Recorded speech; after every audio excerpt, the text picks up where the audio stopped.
justice for the past almost 8 years, since 2015.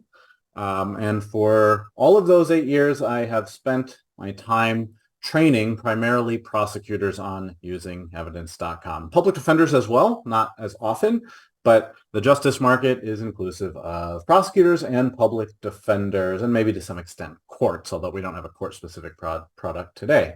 So we spent a lot of time training prosecutors, listening to them about their digital evidence management workflows and requirements. And that's exactly what we're going to do today. Feel free to type any questions in the chat, and I'll answer them since I think we have ample time today. Let me double check. I think we have 2 hours blocked off, which I don't think we will need the entire 2 hours. If you have a lot of questions, then we'll use, probably more than an hour. But I would gauge this to probably need another 90 minutes from now. But who knows, if you have a lot of discussion, then there's plenty to talk about with evidence.com. It is a pretty broad subject, as you'll find out. But today, the main topic is to give most of you just a solid overview of the foundational concepts. Evidence.com is not rocket science. It's not incredibly complex, but there's a lot of different moving parts. And so it can be overwhelming at first just to wrap your head around all of the different concepts you can see even in this outline that we'll cover pretty much in this order. There's a lot of just terms like screen capture or communities or evidence.com or the 4 pro features that we'll outline for you today. So just a lot of different concepts. A lot of features are bundled into your contract that you all have now. So all of your offices now have access to all of the evidence.com pro features. That's what the state procured recently. And I think most of your offices have had evidence.com to some extent over the past several years, primarily because of THP, but also maybe other law enforcement agencies that are AXON customers. So AXON as a company, you may already be familiar, is the manufacturer of one of the leading brands of body cameras that law enforcement agencies use. We probably have a significant, if not majority, of the market. A lot of major cities, a lot of smaller jurisdictions use our cameras. So you may be familiar with AXON body cameras, and not just that, but the AXON fleet in-car system.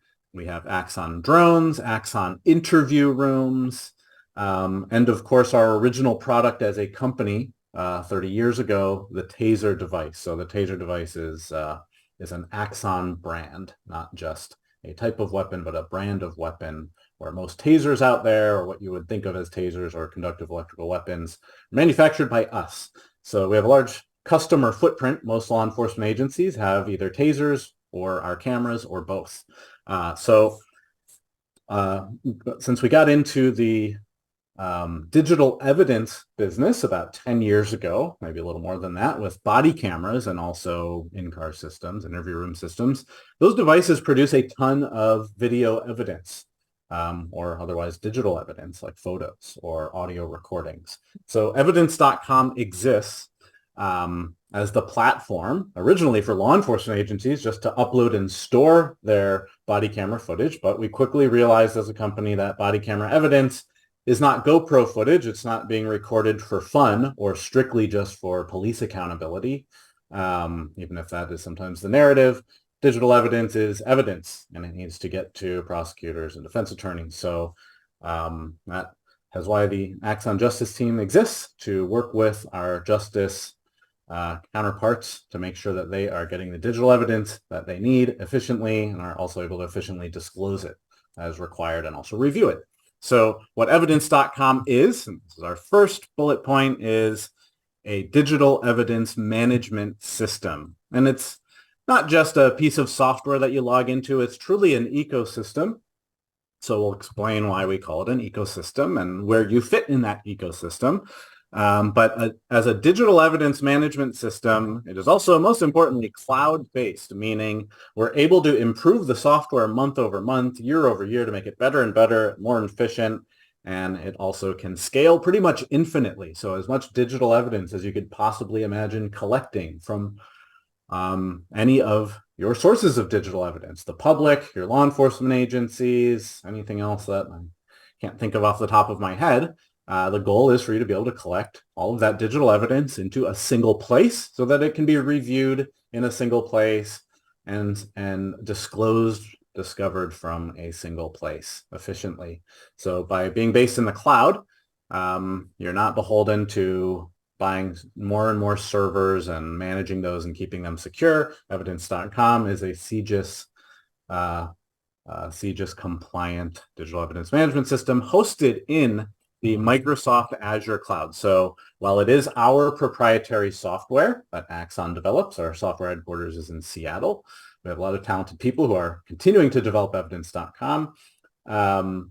It is hosted in the Microsoft Azure cloud, and I think we're one of their single biggest customers. We have more evidence in evidence.com than YouTube has videos in YouTube. So one of the single largest collections of pretty much anything that you would find in the cloud on planet Earth. So welcome to that system.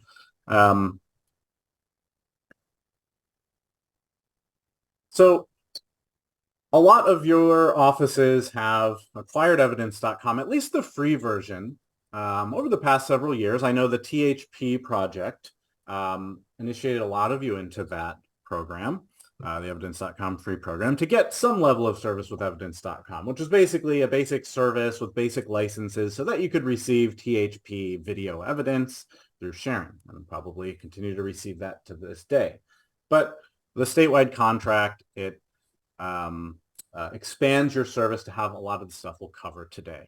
So we're going to build on what some of you may already know. And for those of you who aren't really familiar with evidence.com, I think this will serve as a good introduction. But the reason we call evidence.com an ecosystem and not just a single place is visualized here. So if you're a visual learner, I think this paints a good picture of what evidence.com is on a high level and also where you fit in it.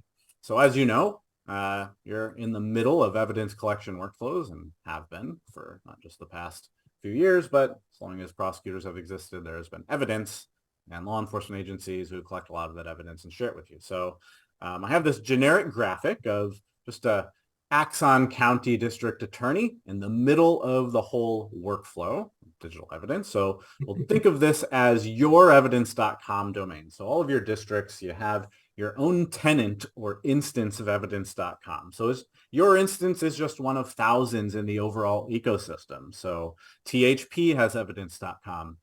NYPD in New York has evidence.com and AXON cameras, LAPD in California, and tons of agencies in between. So tons of law enforcement agencies have had evidence.com for years as their cloud storage solution for their body cameras and other potential digital evidence. So really any digital evidence can be uploaded to and shared in the evidence.com cloud. So we're not just talking about body camera video anymore, although that's always going to be a significant percentage of the digital evidence that you receive and review. But if you think about law enforcement agencies having evidence.com, certainly some of them do have evidence.com. Others may not, but they still, of course, have digital evidence for you. And those agencies are not going to be left behind in this project. Pretty much any digital evidence from any possible recipient, as you'll find, can be collected and shared to you through evidence.com. So even if your law enforcement agencies don't necessarily have evidence.com or AXON cameras or even tasers, they still have a role to play and are included in some of our workflows.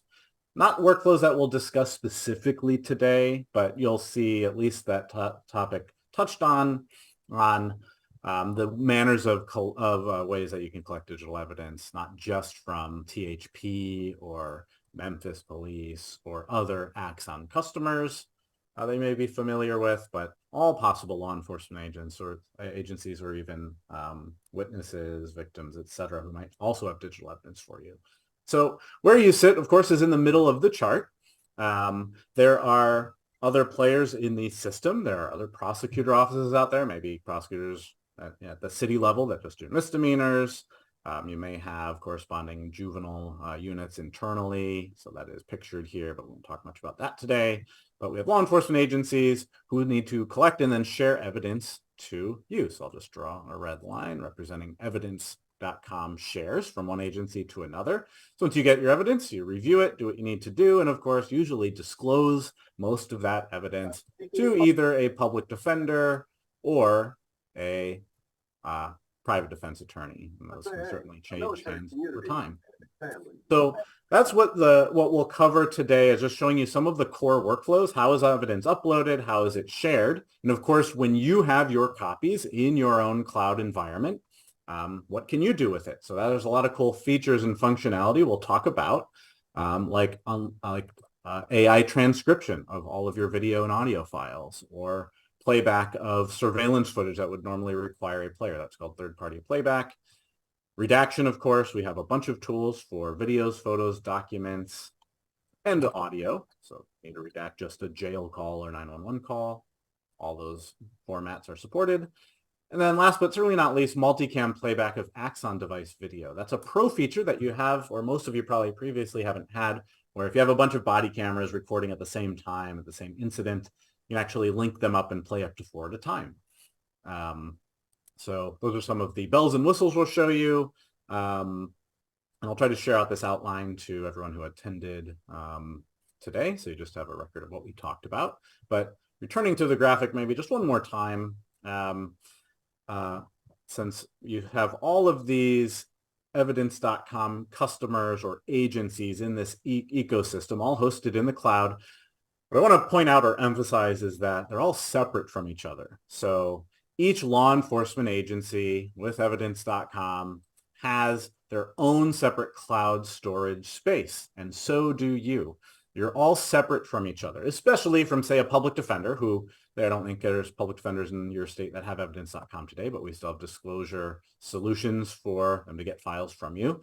But everyone who has an evidence.com environment, it is a self-contained environment that you guys effectively own all of that evidence. It's really your own virtual or cloud-based evidence locker or evidence room, so that your work product can exist on your files. So your copies can exist as long as you want them to exist. So you can retain them for as long as you need to, or retain them indefinitely, even if the law enforcement agency deletes their own body camera copies per their policies, or even accidentally, or some other reason. Your copies of evidence that they share with you will be retained for whatever time frame you require them to be. And therefore, as having separate copies in your own cloud space, in your own cloud evidence locker, you can also put your own notes on your own copies and have your own audit trail documents for your own copies of your own evidence, which are going to be separate from the law enforcement agencies, so that law enforcement agency generally cannot see what you're doing with your evidence, nor can you really see necessarily what they're always doing with their evidence. Everyone is separated from each other, but the way that all of these different evidence.com agencies are linked is as partner agencies for partner agency sharing, which is a core concept we'll see, and it all relates to evidence.com cases.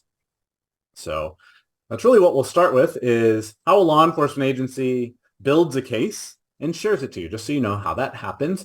And while as we do that, you'll see some of the basic techniques for uploading evidence into the cloud that you can also use. So while law enforcement agencies are the source of much of your evidence, they're not the only source. You may be collecting thumb drives, flash drives, other download links from wherever they may come, and you have the ability to upload anything that you have on your desktop or network drive, or just a disk or flash drive. You can upload all of that directly into your own cloud space. You don't have to necessarily get it from law enforcement.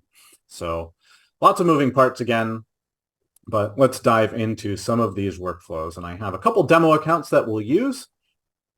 So we're moving on to the second portion of this outline, which is broadly partner case shares from law enforcement. But we're going to touch on a few different concepts as we're doing that, including uploading evidence, and we will jump to that and all of the possible methods. But you're going to see a little bit of everything now. So feel free to type any questions in the chat.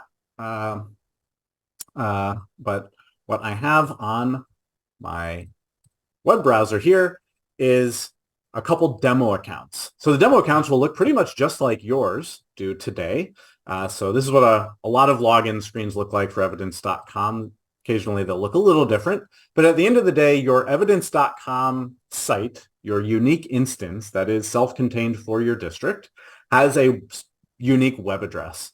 The web address for my demo accounts happened to be AXON Justice LEA, law enforcement agency.evidence.com. This is my mock police department that has evidence.com, where a case is going to originate and be shared with you.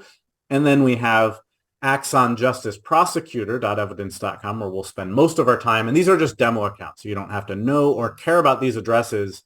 But main point being, your evidence.com domain, there's a bunch of offices on this call, so I don't have time to go through all of your addresses, but you can also work with the state admins if you're not sure where your evidence.com exists or if it exists yet. But most of your offices have been set up at some point in the past with a site or maybe recently. And your sites are always going to be something, or just type in something, and then always followed with a .evidence.com. So it might be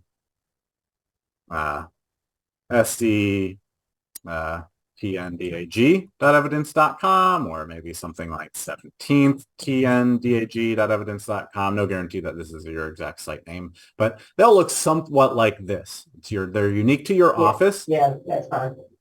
So that only your office members who are registered with an account are able to log into your site. So if you're in the 17th district, you cannot log into. Okay, well, this meeting's going on. This what is AXON? So this person. On this AXON thing. What are you doing? I just wanted to keep 6 minutes, but 6 minutes? I got 6 minutes. Yeah, this is how, I'm just like. So apologies to Sam Lee. You guys are currently being broadcast to the Zoom meeting here. You got So some you of mute these yourselves. training. and it's like train me how to do it. I haven't gotten that far. He's I figured it out. Yeah. That, Randall, come on in. Hey. You're not muted on. Hey, could you guys all mute yourself? We can hear a lot of you. Oh, thank you. Awesome. Thanks. That. I don't think Right. it's me. But Sorry about that. I still got a few stragglers. But yeah, please do mute yourself if you are not muted, because we were able to hear some noise there. All right. So moving on, we're talking about your unique site names. You'll have to double check with your admins or at the state level where your site exists. But again, they are unique to your office. So when you log into your office, and I'm already logged into my prosecutor evidence.com site here, and I go to my admin tab. Well, not all of your admins.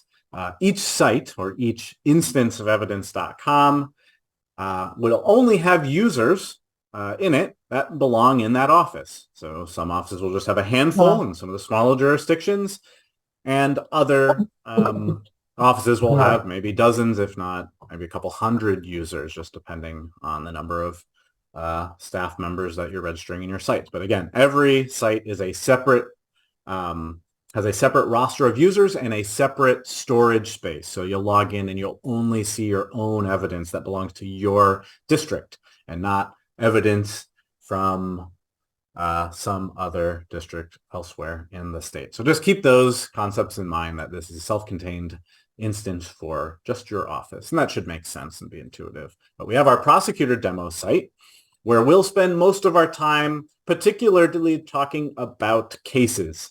So if there's one key concept that you walk away with some understanding of, it should be cases. So I'll just write that in here. We'll talk a lot about these because cases are not only convenient file folders where you will find evidence and it will be organized, usually based off of a police agency number of some form. And you'll click on it and you'll see a list of evidence. I'll just click on what looks like a report number here. So this is an evidence.com case. We'll talk a lot about these over the next hour.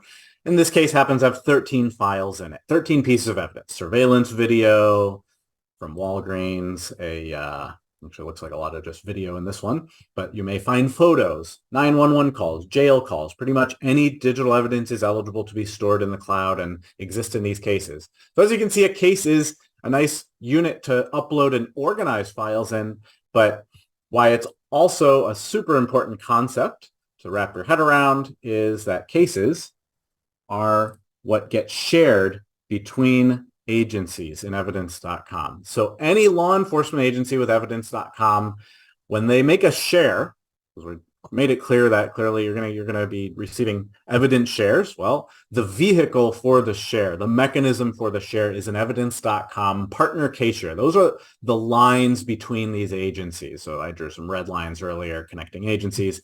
So really the only way evidence.com agencies interact with each other. They're mostly self-contained, completely walled off from each other. The way that they interact, though, is that cases can travel as a copy from one agency to the other.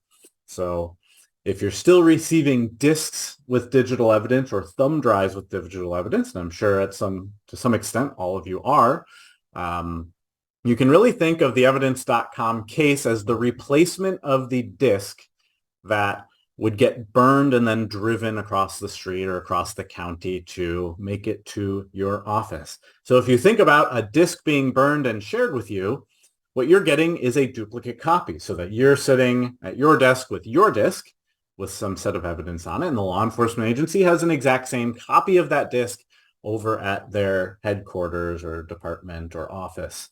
So you have, in effect, two completely separate copies of the exact same evidence, truly identical sets, but they are separate. So if the law enforcement agency deletes their disk or threw their disk away, your disk would be fine. And if you wrote notes on your disk in Sharpie or put a sticky note on your disk would be fine. So when you think about an evidence.com case, in almost every way, besides the fact that it is a cloud-based thing and there is no physical disk anymore, the case is in effect a disk or the vehicle or flash drive that gets copied from one agency to the other. So all of the rules that might apply to a disk are more or less going to apply to your cases. You can really think of them like that. So when you're sharing discovery, you're not granting defense access to your copies with your work product, but instead you're granting them the ability to download their own copies or stream their own copies of that evidence, which are separate from yours, so that they do not see your work product or they cannot delete your copy or otherwise see what you're doing with yours. That should just set the tone of the rest of the call or set the foundation for some of these things we talk about. So when you see these cases, especially as you see me build one and share one, just keep that concept in mind that we're really creating copies in the cloud. All right, so this is my prosecutor account where we're already in the cases page, but jumping back to my law enforcement account where I'm not logged in quite yet. If I can remember my password, which luckily I do. We'll log in and we'll create a case from scratch, which is not time consuming or hard to do, but it's good for you to see it happen. And you can keep in mind, the exact same thing in your environment. You can create these cases, but a lot of times when you click on your cases page and you see a bunch of cases, a lot of them will have originated at some other law enforcement agency, evidence.com site where they created it. So while you can create cases, and there's going to be a big create case button that you'll have access to when you log in, most of your cases or a bunch of your cases probably going to come from some AXON agency. But if you don't have AXON agencies in your jurisdiction, or you just have a few, you can still receive evidence in the form of cases into your evidence.com account. There's a few different ways that can happen. That'll be topic for future discussions, but keep in mind these cases can really come from anywhere or be generated internally. But at the end of the day, they represent like a file folder or a disk with some set of evidence on it that can be reviewed and disclosed.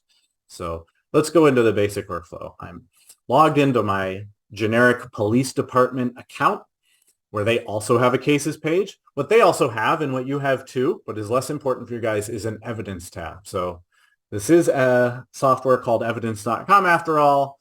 You'll see on the top menu bar when you log in a tab called evidence. What the evidence tab represents is a list of all of the evidence in your storage, or logged into this police department account, it represents all of their stored evidence that they've ever uploaded.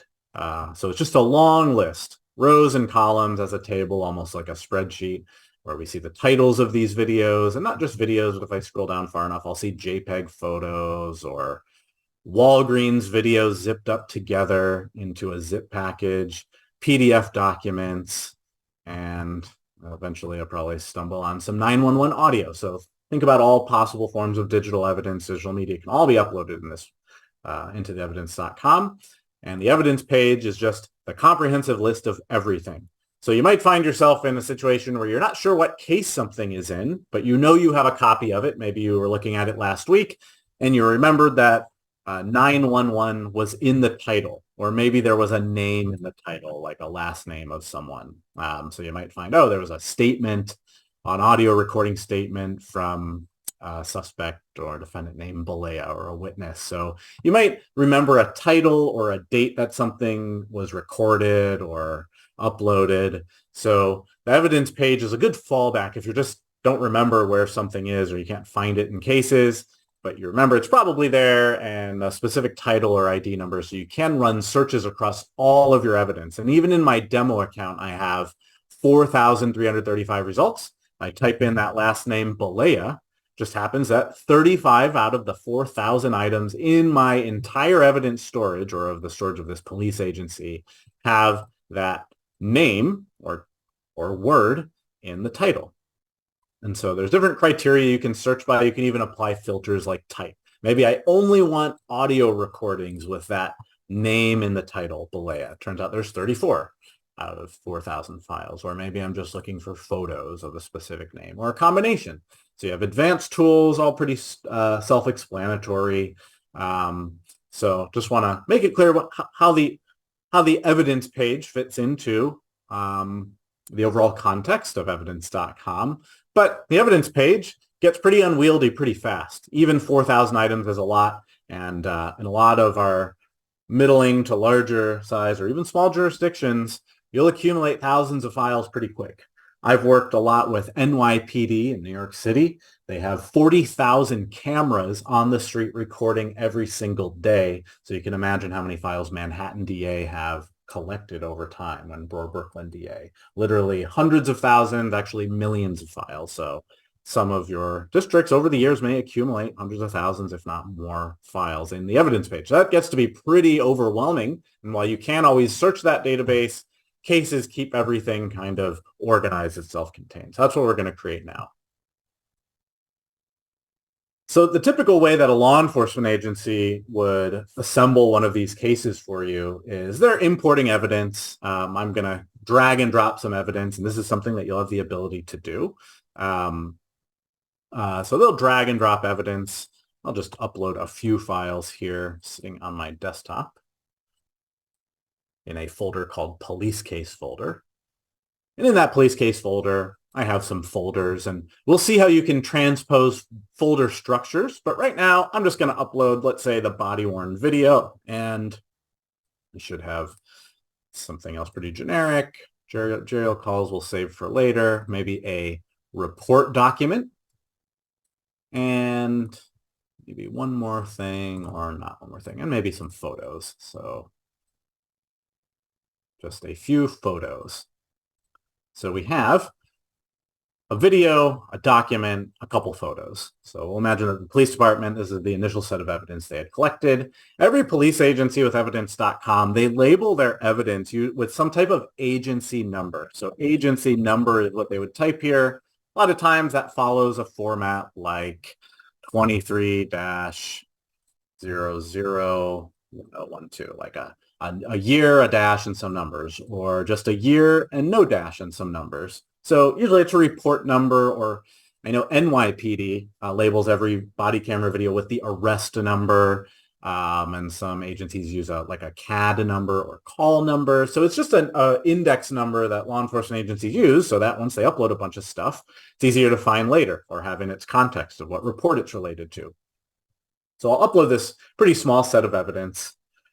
It's a very short video and some very small photos, so they'll upload in no time at all. Now, being cloud-based and connected to the internet, these uploads will happen basically as fast or as slow as your internet connection allows.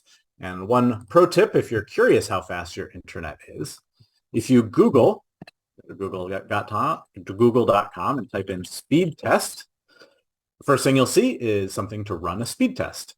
And it will just tell you how fast your internet is. The first thing it will show you is how fast can you download files, megabits per second down. But that's not the only internet speed you have. You also have an up speed, which will vary. Sometimes it'll be similar to your download speed.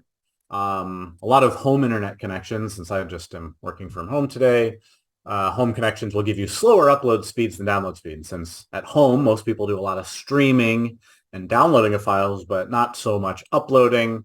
So you might see a difference. I think we're in Shelby County a week or two ago, and they had an extremely fast download and upload speed. So similar and actually greater than this. So just to give you an idea of how fast files might upload, megabytes per second, down or up. That's the main factor determining how fast your files will upload into evidence.com. So we can only take files from you as fast as you can send them. That should make sense to most of you. But I've uploaded some small files so we didn't have to sit around and wait for them. And they all have report number 231012. So those files initially in the police agency are going to be found in their evidence page. If you happen to have AXON police departments or sheriffs in your jurisdiction or THP, they operate primarily from their evidence page. They just like to have the report number associated with everything and then go back and find it later. And the reason that they use cases is pretty limited, just to get you your copies. It does keep it a little more organized for them. But the law enforcement agency experience of evidence.com is really focused on the evidence tab as just a whole bunch of records of all the stuff they've uploaded, including potentially report documents, photos, and video. We have all this stuff, but it's not in a case yet. They may need to know that they need to share with you. So the way they do that is they need to create a case. And this is the exact same way that you can create a case as well today. So keep that in mind. This is not just a police workflow you're seeing. This is a workflow you can use as well. So creating a case, of course, starts from the cases page. And this is where you'll spend most of your time in your own site, and it'll look the same. But the create case button is going to be right on the right-hand side here. We'll click create and type in a case ID. So what should we type in? Well, at least for a law enforcement agency, they should be typing in the report number, 23001012. So my report number looks like today's date, 10/12. They can type in a description. Now, what you also notice before we type in a description is it will say we found 4 pieces of evidence that match that ID. Those are the 4 that you just saw me upload. So they may type in a defendant name. So maybe the suspect, defendant name, they'll type in, maybe it's a DUI stop, and maybe there's just more details they might type in here. But it is optional. They could leave this blank. It doesn't have to have anything. But they might say it was a car stop, there was an arrest, just basic details. All right, so we'll go ahead and select evidence. The 4 matching files that you just saw me upload are what gets suggested. Sometimes you'll create a case and you can create an empty case first, almost like grabbing a blank disk or flash drive off of the shelf, and then you can upload or add stuff to the case later. For police, we really streamlined it, and also for you guys, if you upload stuff, we streamline it. So if you type in a case of a certain name, it'll find those exact same pieces of evidence with that same ID number and suggest them to be added. So we'll select them, add them to the case, and then move ahead to the next step, review case summary. So a case summary gives us one more view of the description. Maybe they forgot to type in one more detail here. And I think we've seen occasionally some short report narratives get pasted here or nothing at all. It really depends. But a lot of times a name will get put here. So we have the name, some more details. There's also tags. So maybe if there's a charge or a place, a concept, a time. So tags are a nice catch-all for all sorts of concepts. I have tags in my system for arson or arrest or an actual charge here, a name, maybe of witnesses or places like Walmart or Walgreens. So tags, you can type in pretty much anything you want. If a tag doesn't exist as an autocomplete, I could type in something completely new. So off the top of my head, I'll just type in maybe a witness email address, joesmith@gmail.com. So it'll say you can create a new tag of that. So any information can be added as a tag, and it's all searchable. And you'll get these from law enforcement with their cases if they exist, and you can also add tags to the cases you get or create. So they become kind of an index of searchable terms. So let's say I'm back on my cases page, and this would apply to you, even though I'm still in the police department account right now. If I want to search for every case that has this charge as a tag, looks like there's 29, or Walmart. I use that example a lot on my cases. So 10 out of the however many cases in the system have Walmart as a tag. So it'll just show those results. So the newest case created, it lives here on the top of the cases page, created on October 12th, last updated, pretty much the same time. I think my account is on some weird time zone, 7:40 p.m. But your account should show your native time zone. Mostly you guys are on Central, I believe.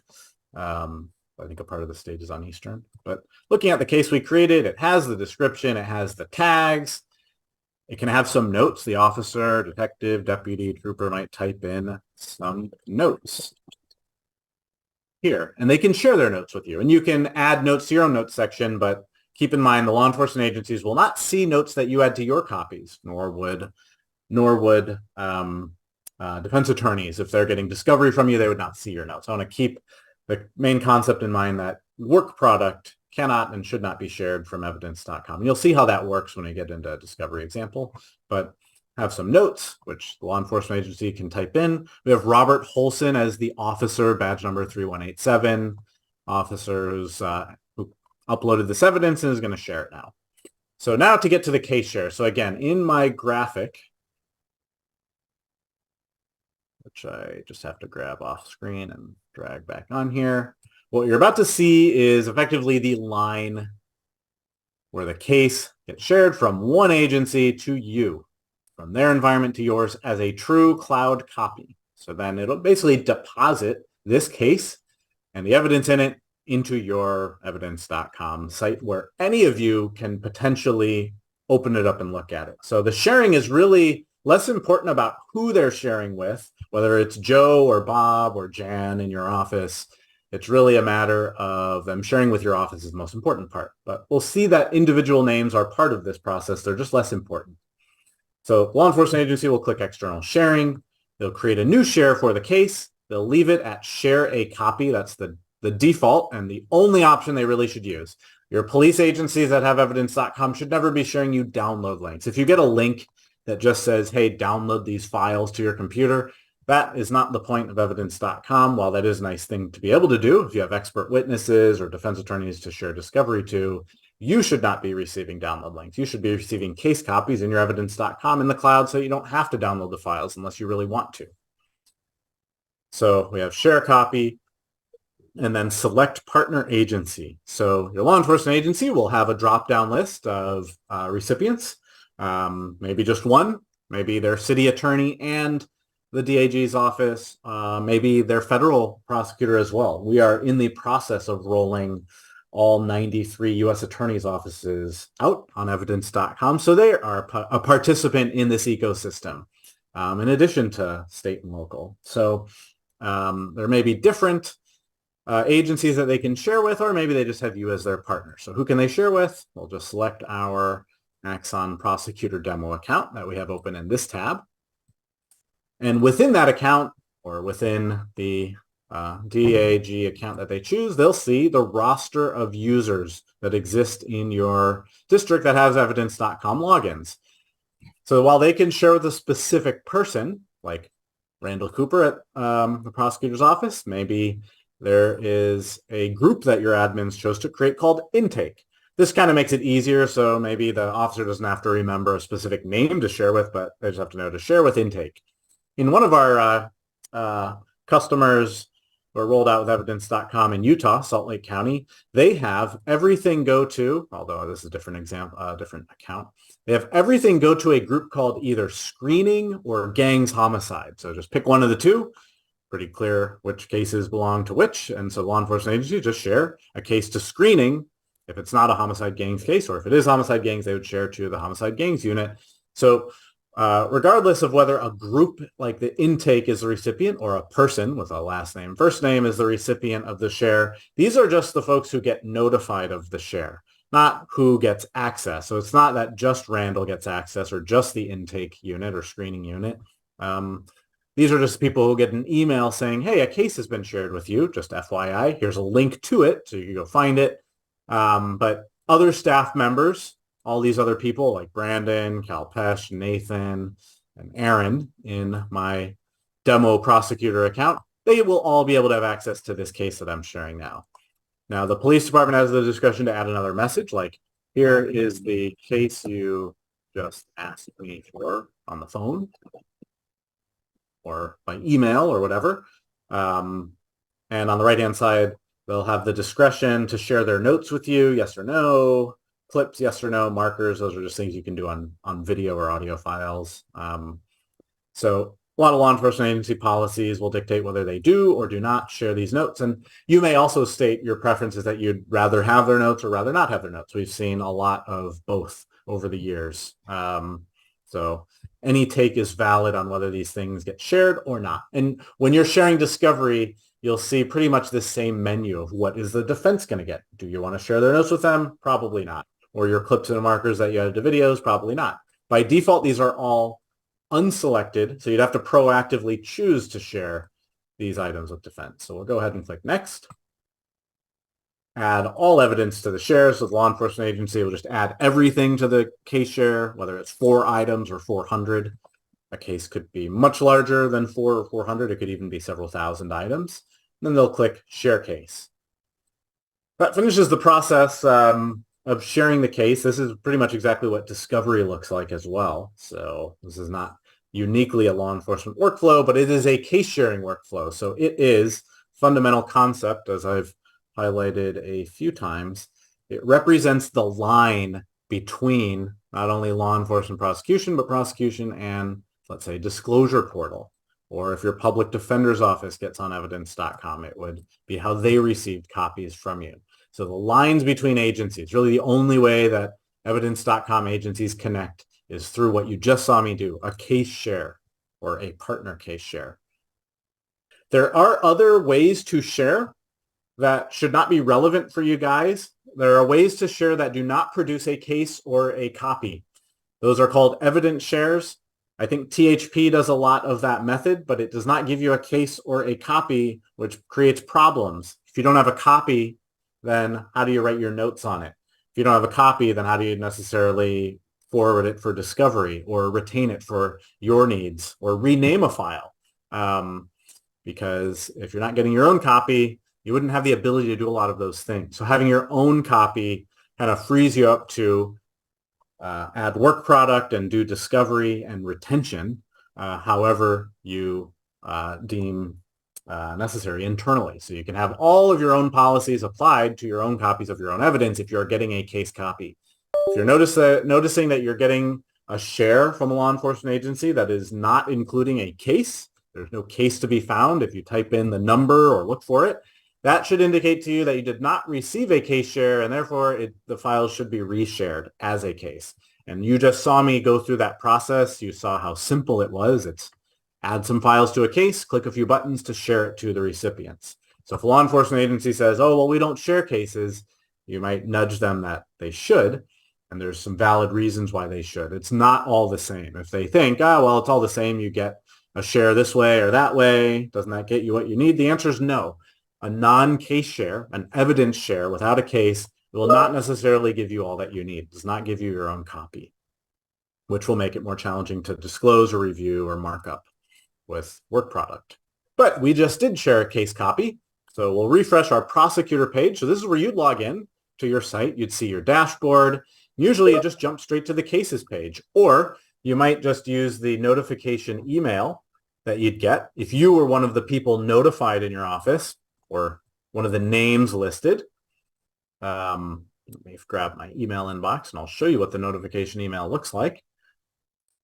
Then you could just click the link from the email directly to that case. So let's find that case and I'll drag the email notification in here. Here's what the email looks like. It'll show your office name at the top, but most importantly, it'll say case, whatever the name of that case is, has been shared with you.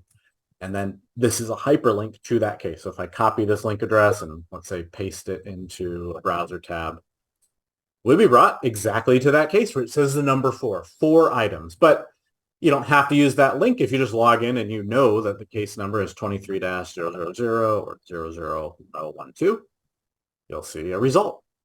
So here's a case. So that case set me as the owner. The owner is just going to be grabbed from the list of recipients. So my name, Randall Cooper, is the owner of this case.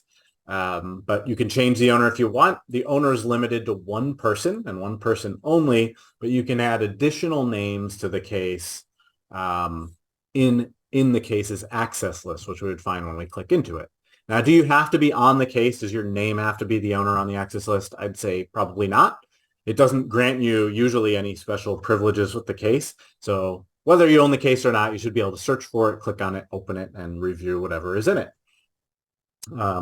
So ownership or access list membership on cases is not super important, but it is something you can utilize for a few reasons. Like my cases will narrow down only the cases that I'm the owner of. So maybe you'd make yourself the owner of a bunch of cases so that you just click on that and it'll show you whichever ones you own and not the rest. So out of the 396 cases I own, that is a number out of 883 total cases. This is a demo account that mostly I only use, so I own half of the cases in it. So your cases that you own could be a filter, just to narrow it down to just a specific number. And then shared cases will show you cases not necessarily that you are the owner of, but cases that you're on the access list. So there's a few ways to kind of squeeze a custom list out, either by tags or being the owner or being on the access list. You could log in, click on cases, and then click on only your cases or only cases that have your name on the access list, or just all cases and scroll or search from there. The newest cases will always appear on the top, either cases that are brand new, created today, or most recently, or cases that have been updated. So some cases, like this second case here highlighted, this case was originally shared with my office on May 18th of this year, but it was updated today. So a case is an evolving concept. The law enforcement agency can continue to update your case with more and more and more evidence, and those cases will always float to the top of the table so you can keep track of them. So let's open the case and dive into the next portion of this of the outline. So we've talked about partner shares from LEA and just the partner case share concept in general. And we'll move on to maybe a quick overview of the case, and we'll talk about how you add evidence to it. Or actually, you know what? I think we'll get into some features before that, so you don't get too bored of just talking about the evidence.com interface.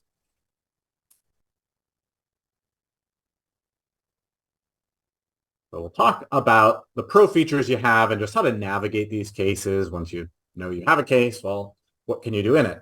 And then we'll talk about upload methods towards the end, since this can get a little dry just talking about tables and searching and stuff. So we have the case. Its primary case ID is 1012. This should look exactly like what you just saw me create, but I am in the prosecutor demo account right now.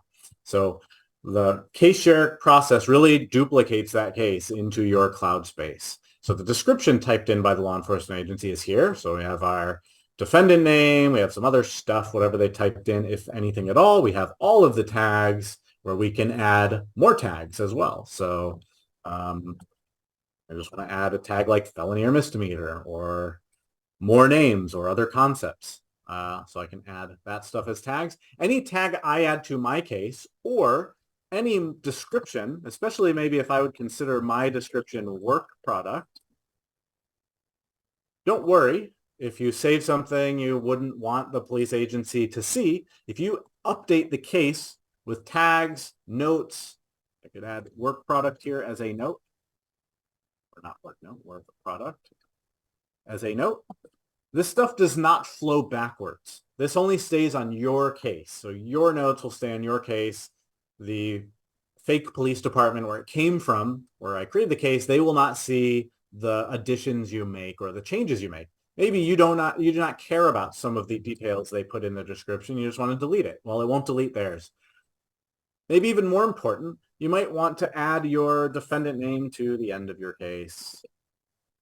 Or put the wrong name. Sorry, it was Jerry, not Terry. So I'll just paste a name in here and save that so that you might see the name of the defendant right next to the police report number. So you could append the title to have more information. All right, so that's just basic stuff regarding the case. There's a pinned evidence section staring us in the face, but we'll talk about how you pin stuff later. But switching over to the evidence tab, we see the 4 items. So the 4 items are pretty simple. And if you have whether it's 4 or 40, and you just want to get an idea of like what is really in here, clearly there's a couple photos with some titles and a document and a video.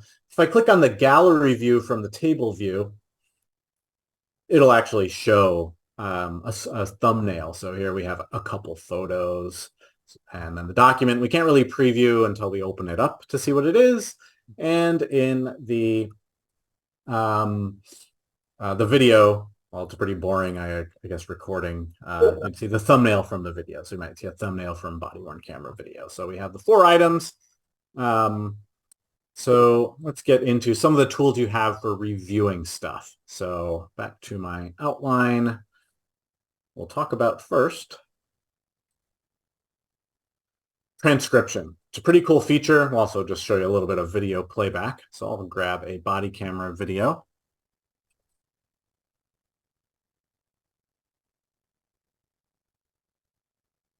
So here's just a simple body camera video, 4 minutes long. It is from a real arrest that we grabbed off of YouTube that had been posted by the agency a couple of years ago. And it's basically a drunk guy harassing the officer on the street and just getting him arrested. So in terms of playback of video, super straightforward. We got the play button. You may not be able to hear, I'm not sure if you can hear the audio, but don't worry, it doesn't matter too much. Just a drunk guy slurring and yelling. But with the play button, we have next frame, previous frame. So you go backwards or forwards very slowly, frame by frame. You can scrub through the video to go somewhere else, halfway through it, maybe towards the end where he gets arrested. So we have very intuitive playback. You can speed the playback speed up to like 4x. So if I just wanted to get a quick idea of what's going on here, maybe pause at certain points, I could do that. When it's at regular speed, you can jump forward 5 seconds or backwards 5 seconds just to keep up your review pace. If nothing's happening and you just want to kind of jump ahead and ahead and ahead, you can do that kind of systematically, just going ahead 5 seconds. That's one way to kind of get through a video without having to sit and listen to and watch the entire thing. But the AI transcription service is going to add even more efficiency to that, where you have something you can read, which we'll get to. But more basic video stuff, we have markers, which you might open up a body camera video and see markers there already added by the police agency. So markers are these, at least if they're selected, these blue lines that just represent a single point in time, and you can actually move them. But to place a marker into the video, you just click Add Marker. It'll add the marker into the video and give it a generic name like marker 3. But let's say this is an initial contact. Type that in, so just to make it more descriptive. And then maybe later on there is the arrest. So we want to go straight to the arrest. I could add a marker there. Just give it a name. So you could do anything you could imagine with these descriptions just to make them helpful to anyone else opening up the video. If you type in a marker or add a marker, your colleagues will see it. The law enforcement agency will not, and defense will not. But internally, these markers will be visible, which is usually helpful. Your colleagues probably want to see that, especially if you're having a paralegal review some footage, mark up where certain things happen. So then when you're ready to do your own review, if you're an attorney of the video, you could just jump from the relevant portions to the relevant portions. Or if you want to save these certain timestamps for trial, you can actually add a bunch of markers and then export them. So if you have a trial or a hearing where you have to have an offline copy on a disk, if a physical copy is required, you could print out just a simple report of where the markers are. Initial contact at 44 seconds, stolen cell phone is visible at 1.5 minutes, and the arrest at 3.5 minutes. So it's a simple PDF that you can print out and show to someone offline, or just have at your desk or at the table on an offline environment.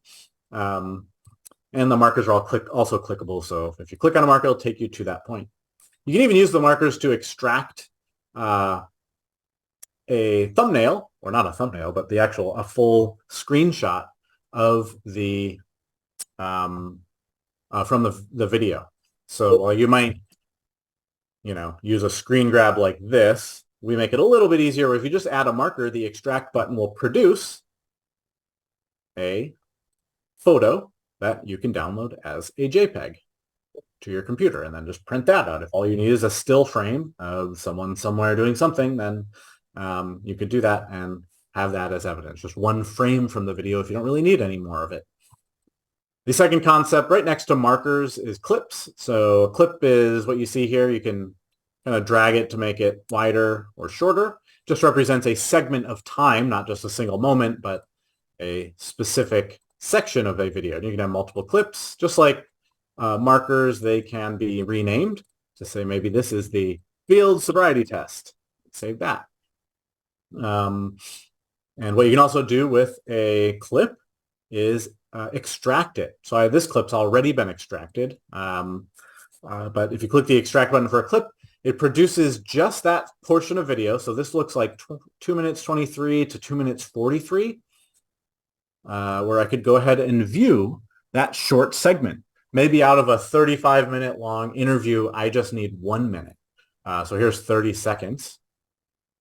So I can see just that segment, not just to see it in the cloud, but I could download just that segment if I just want to show these 30 seconds or 20 seconds or 5 minutes, whatever amount of time you want to extract. You can create a clip for it and download just that section, which would be a smaller file, and just that section for, say, a jury to see. All right. And so and any extractions you do become part of the case. So the extracted videos become a new 30-second video related to the original. So the original file is not altered or changed in any way, but it's linked as the parent file, so you can go back to it. All right. So those are the basic functions you have. And if you've had evidence.com for a while, that may not have been a new concept to you. That's basic functionality. But what you now have as part of the statewide contract is AI transcription on an unlimited basis for all video and audio files. So if it's something you can press the play button and listen to, then it will get transcribed by the AI and have one of these text transcripts next to it, which is used to read through, figure out what's going on in the video for the most part. So we have a readable transcript, and it's also scrollable. So if I just want to get an idea of what they're talking about in this video, I can also click on any of the words. So I can read through it, and maybe I just want to get to the point where clearly someone's saying you're under arrest. So I could click on the word your or under or arrest or put your arms out to the side, sir. I can click on any of those. And it'll jump to that exact moment in the video. So maybe you can hear it if I press the play button, maybe not, but that is exactly what they're saying here.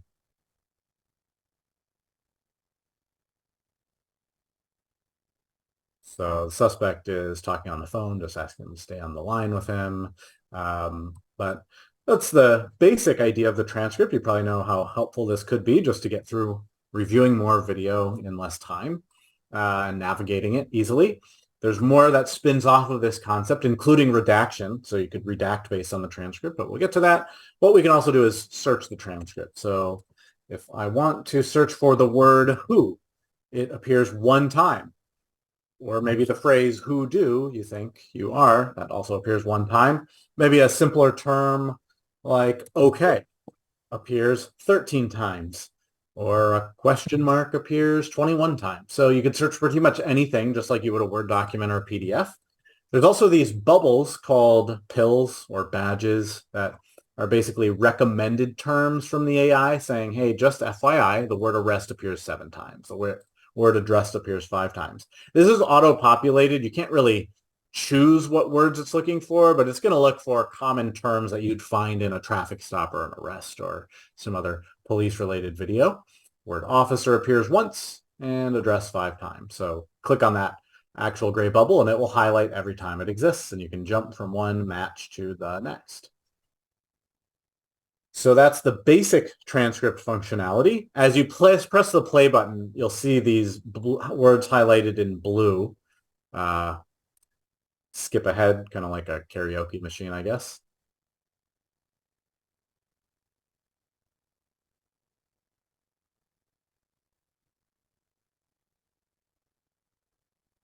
One thing the AI transcription service will struggle with, if you've used something like this before, are names or slang.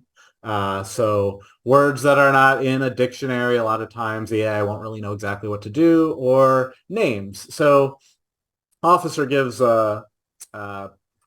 address 515 West Sprague, but the AI botches it a little bit. It says, oh, actually, this AI got it right. When the officer is not slurring his speech, it's 525 West Sprague. So that's exactly what he said. I'm not sure if this is how the street Sprague is spelled, but may or may not be. But if you need to make corrections on some things that the AI doesn't get quite right, I can click Edit Transcript and make edits. So I could add any text that I want anywhere that I want to add it. If I could add a full sentence, maybe someone was mumbling in an interview and the AI just didn't pick it up, I could add that. Or I guess you could add a annotation here. I don't think it was quite designed that way, but you could put some level of notes here, I guess. The difference between text that you or a other human being in your office writes on the text versus what the AI writes is subtle, but AI text, all of this stuff, is italicized. Everything a person writes or corrects is not italicized. So maybe I find the word Sprague, that word. Maybe the word Sprague is spelled differently. Probably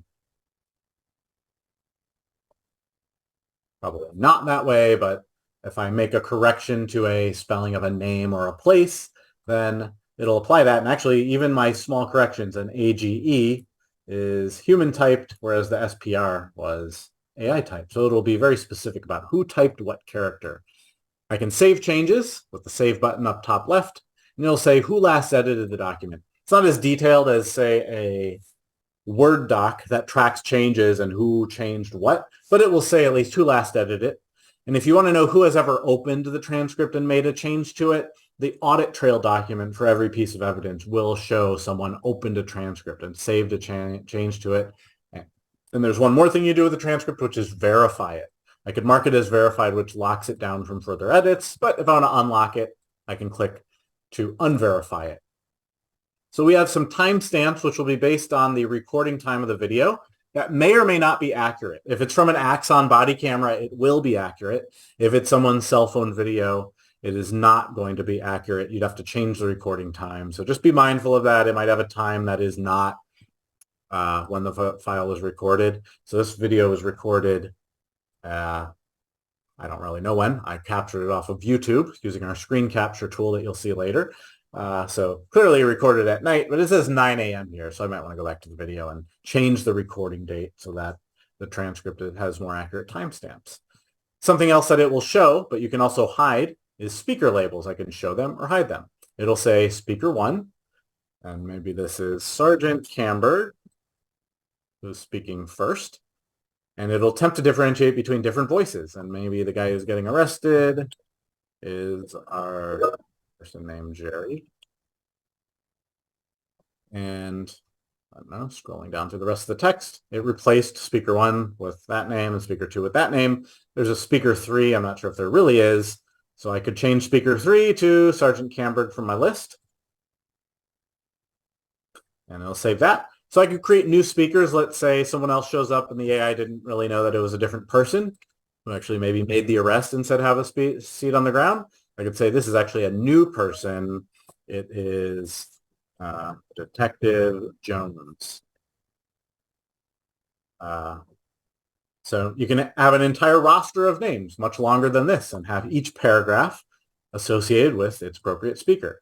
If you find that's maybe a little too much work on some transcripts, you can hide them, or if they're just not accurate enough, you would think they might be misleading, you can hide them and have the document without that. You can also download these transcripts. So with some formatting options, I could download it as a Word document. And here is that Word document, which looks very similar. This is what defense would get if you choose to share the transcript with them, but you don't have to share transcripts with defense. I think internally you could decide what your policy is going to be to share or not share them. We've seen both across the country. Some prosecutor offices figure if they have these AI transcripts, the defense should just have them too, or maybe it'd just be helpful for defense to review files and find the part where their clients are clearly guilty, show that part to their client, get a plea and move on with their lives. Or some offices will say, you know what, this is our work product. We would not want the defense to have it. So internal policy, I guess you could decide what you're going to do, maybe a little bit of both. But both options are possible. And the defense, again, would get either a Word document or a text document, just a simple text file. But it would have the text of the transcript. Not quite as fun or as useful as this, but it still has the same content. You can watch the video in a smaller box here and do changes to the transcript. It actually works with foot pedals as well. So if you do a lot of court reporting, stenography, or just transcription of video and audio files, you can hook up your foot pedal and then use that as you're going through the document. All right, so one last thing, you can change languages. So we have French-Canadian support, probably less common in Tennessee, but more common in Canada or Maine or Vermont, where you might find some of that French dialect. We have Spanish. If you have a video that's all in Spanish, you could transcribe it that way, but newer and more useful is multilingual. So the AI could just process both languages at the same time if there's an interpreter, or just a combination of both languages being spoken in an interaction. You get both. This is not translation. We might get into that business next year or in the future. For now, it's just going to be the Spanish text. So you could copy paste it. If you don't read Spanish very well, you could copy paste it into Google Translate just to get the gist of what's being talked about. I think translation services are pretty accurate these days, but translation is not an objective science always. There's subjectivity, different dialects, different meanings for different words in different, parts of Latin America. The same word may have a different meaning in Peru than it does in Mexico or Puerto Rico. So obviously keep that in mind if you're doing Google Translate or some other translation service. But we'll give you the actual literal spoken text in the transcript, just as this is English. You'd imagine the same thing in Spanish. So you could read through that. So I'll exit out of the transcription service. So we've knocked that one out. And you have this on an unlimited basis. So every file that you received, probably from this point forward, will get those transcripts automatically, usually 5 minutes or less. Anything you upload should get transcribed. Anything you receive from law enforcement should get transcribed. But files you may have received from the past, maybe THP shared a case with you a month ago or last year, or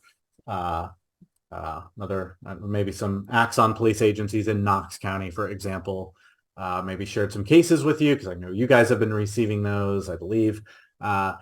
Those older videos will not automatically get transcribed, but you're not out of luck. On the right-hand side, you might open the video and see a button in place of the text that we see here of this transcript, and the search box, you'd see a button that said something like this, plus transcription. I might struggle to find an untranscribed video in my demo account, but it's a button that would look like this, and you'd click it, and then it would spin in a circle for a second, and then a few minutes, you'd have the text. Doesn't cost anything extra to do that. I would just caution you, don't transcribe hundreds of videos at once. Try to do maybe a few dozen at a time in a case. That's totally fine. If you try to do too many hundreds or thousands of files in a very short period of time, our transcription engine in the cloud would just slow down for the whole country. And so that would be a whoopsies. If you did that, not the end of the world. Virginia Beach did that. Their Commonwealth attorney did that a few years ago when they were trying this out. And not the end of the world, but someone had to let me know to let them know to stop doing that. But if you have a case with, 25 videos, by all means, transcribe them. Just don't go through 100 cases that all have 25 videos and transcribe them in the same several hour period. Just try to space it out, or run larger cases or batches of cases overnight when the cloud activity is just less. During the day, during business hours, from Pacific Coast to the East Coast, that's when more stuff is happening in the cloud, more processing. So if you run something overnight, probably get a little better performance and less likely to slow it down for anyone else. But it would not be easy to slow down the service. So I don't want to scare you guys. Just don't do something that seems kind of unreasonable. So thousands of files is really what we're talking about. Okay, so that's our transcription service. Let's move on. Unless there's questions, feel free to type them in as I kind of transition to the next tool that you have that's new, third-party playback. So it'll take us less time to talk through, but third-party playback applies to, and I'll show you two examples, files that would normally require a player. Genetec is a really common purveyor of surveillance, probably equipment and also software. And they produce videos called G64. I don't know if they have other formats, but Genetec is a common format we see everywhere. You guys probably have seen it as well. So opening up one of these files, if I uploaded it or otherwise received it from someone, we see third-party video playback powered by Investigate. Really the only difference between, say, this video and the one that we just had open, I'll just show a side-by-side comparison of them, is that your standard MP4 video or WMV or AVI, they're kind of the standard video formats that don't usually require a player, will not have a gray banner on top. Oh, and by the way, this is what that button looks like. Looks like this one isn't transcribed. So this is what that button looks like to request a transcript, including the language. And then we'll spin that out in a few minutes. But this does not have a gray banner on top. This video does. Besides that, not too much else to think about, but we'll show you a couple other tools, but it makes the videos playable. So here's surveillance footage from pretty low-res camera in like a gas station or convenience store somewhere. 28 seconds long, really nothing interesting happened. Maybe someone appears. So I can see some movement in the aisle back there if I look really close. And we do have a zoom tool. This is for regular videos as well, like body camera videos, but I could zoom in and look around. The image quality is pretty bad on this one. So we can play these videos, but in this particular convenience store, Genetec had set up not just one video or one camera, but another angle of, I think, the same store at the same time. So I could click on this and press the play button and maybe see something happen. I don't think so, though.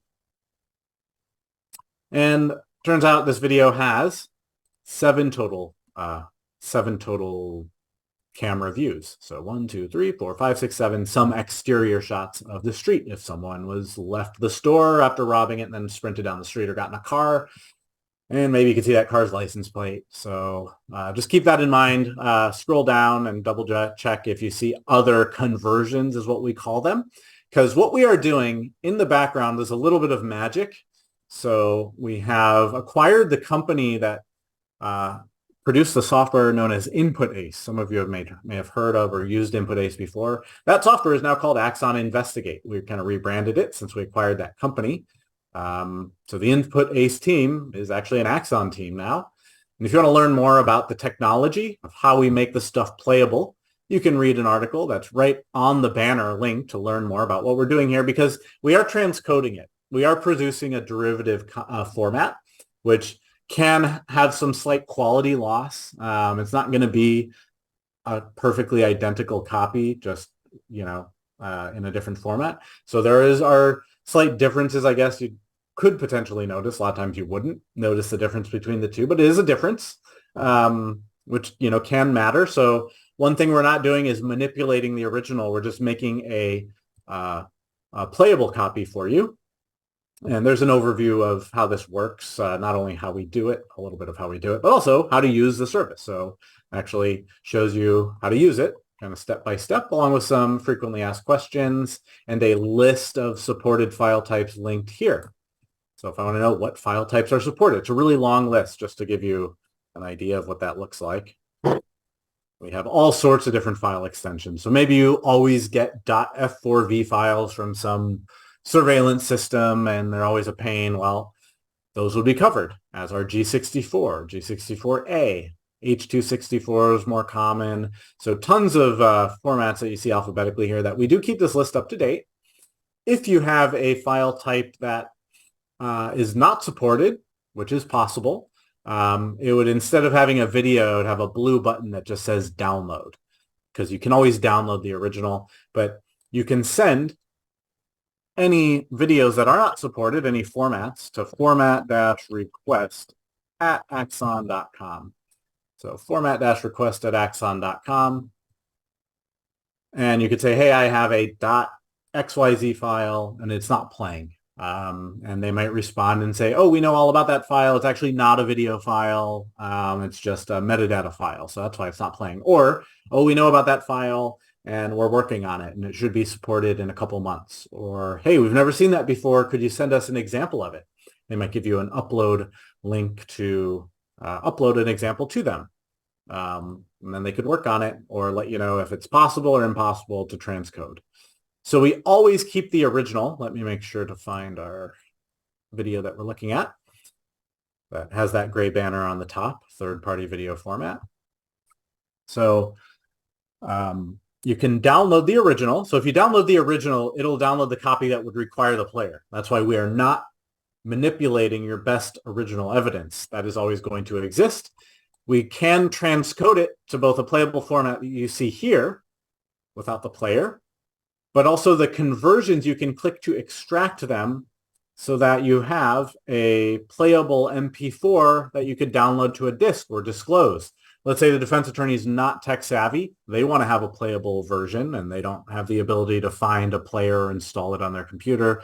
Maybe they just use like a netbook or a Chromebook where I don't think the Genetec software is going to work at all. So you could give them an MP4 on the disk along with the original, or just one or the other. You could do the same thing for an exhibit disk, have both copies or both types of file on a disk. The original, the true original that would require the player, and the MP4 derivative copy, just so you have a proxy version of the original that would be easier to play. Let's say the court computer was having trouble installing the software, but you need to stream it from a disk in court, in trial.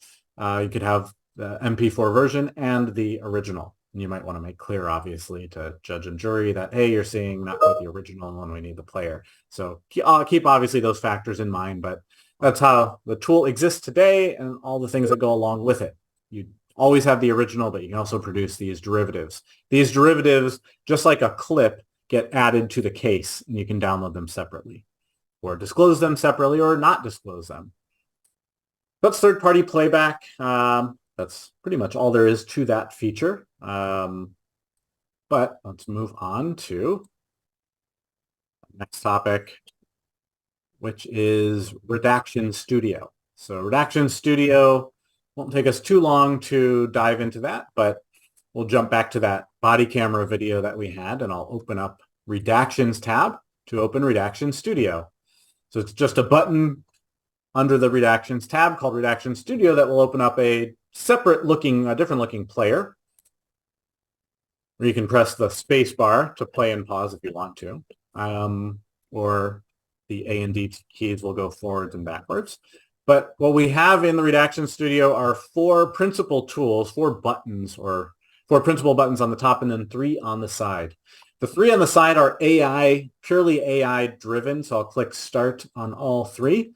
So the AI will look for MDT screens, mobile data, computer screens in a patrol car, license plates on the back of any car or front of any car, and also faces. So you'll see these orange bars tracing through the whole video to flag faces. And it's already getting results. So the AI said, that's a face. And then that's a face.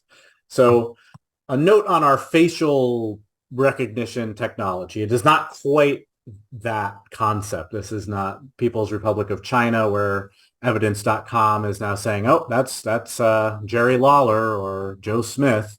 And now here's all the videos with him. As much as interesting as that sounds, I think our ethics board, our AI ethics board has cautioned us to not really delve into facial recognition. This is just recognizing the fact that it is a face, two eyes, a nose, and a mouth, and not like a specific person.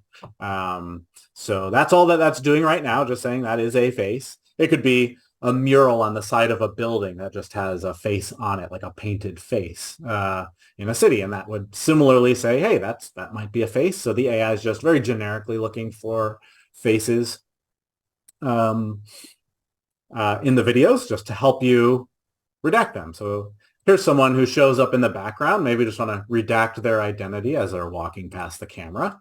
Well, it pretty much does that automatically. Here's a guy where he's so blurry. If I zoom in, Actually, I'd have to zoom in like that and drag around. But he's so blurry, it's not even noticing that there's 2 eyes, a nose, and a mouth. So that's why we have these buttons on the top, including the second button called Object Tracker.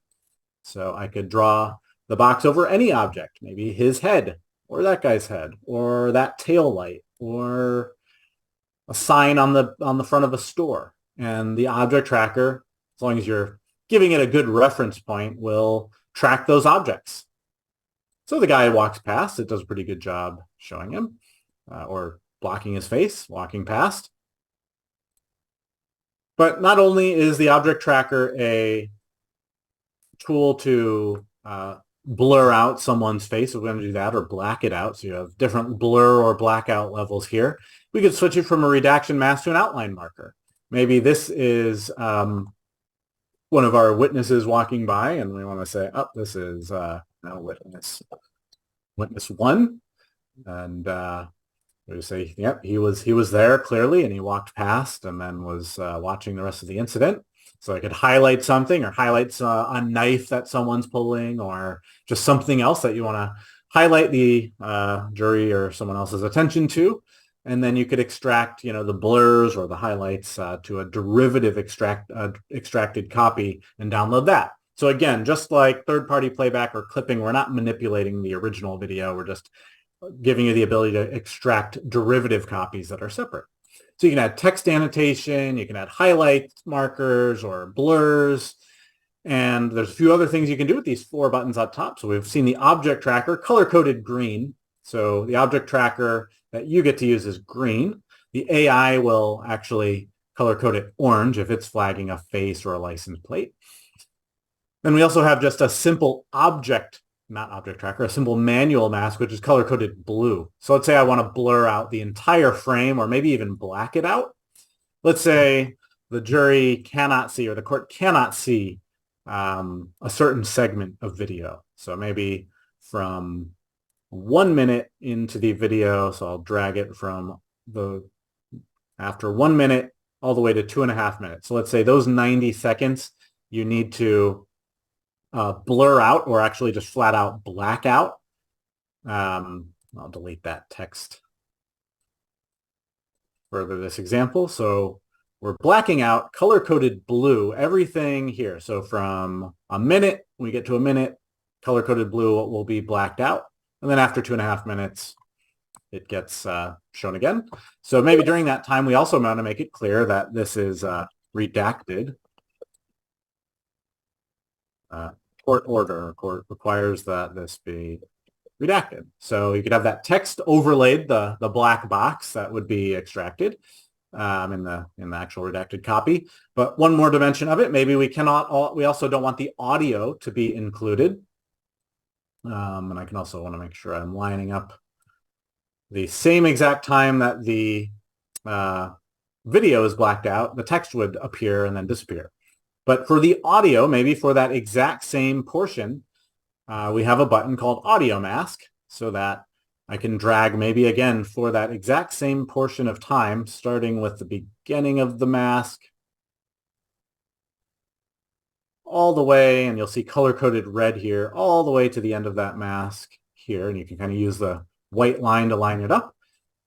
So now I think my text is not totally lined up, so I can choose the text and make sure it also starts at the same time.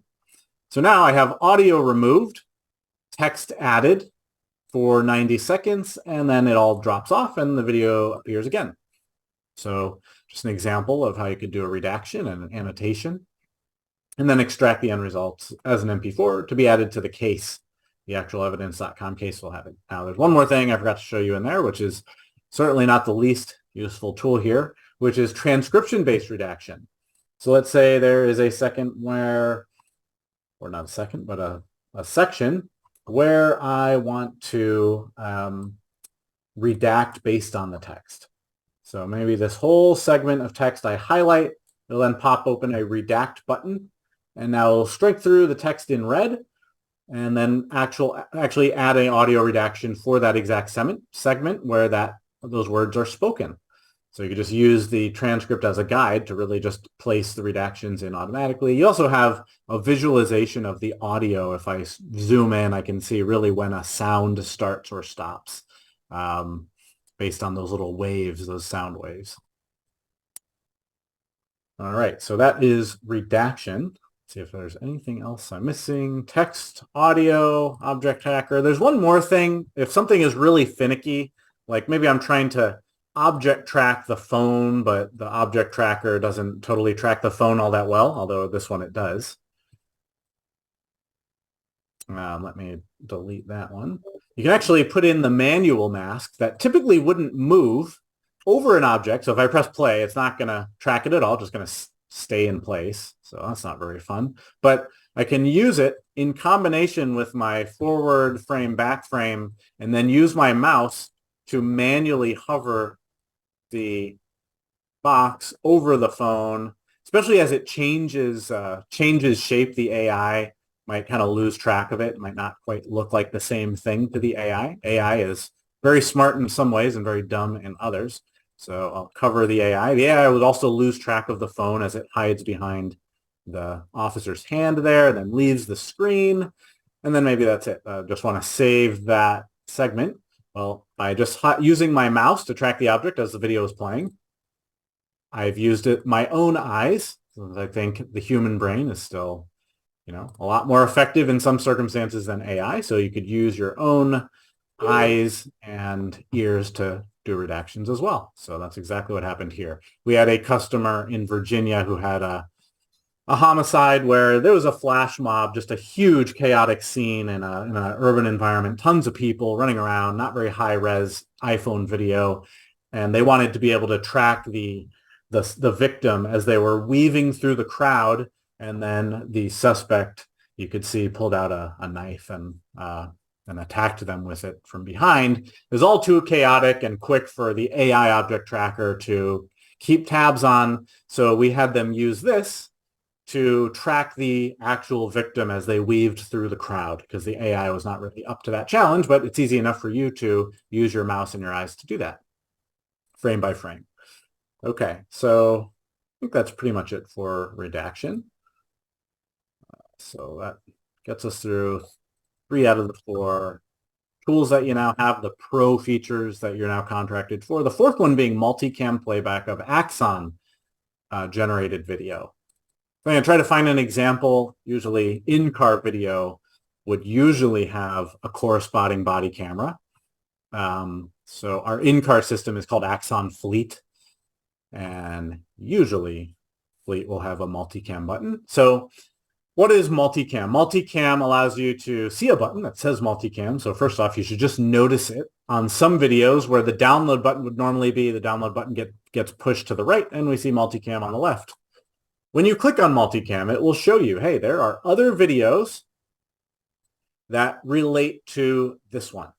So the way they relate is based on Bluetooth. So we all use Bluetooth headsets and Bluetooth other devices. So if 2 AXON cameras are within Bluetooth range, they are actually equipped with Bluetooth, and they all constantly send out while they are recording, not while they're buffering, but while AXON cameras are actively recording, they will Bluetooth each other and ping each other so that when they get uploaded into evidence.com, they become kind of related videos.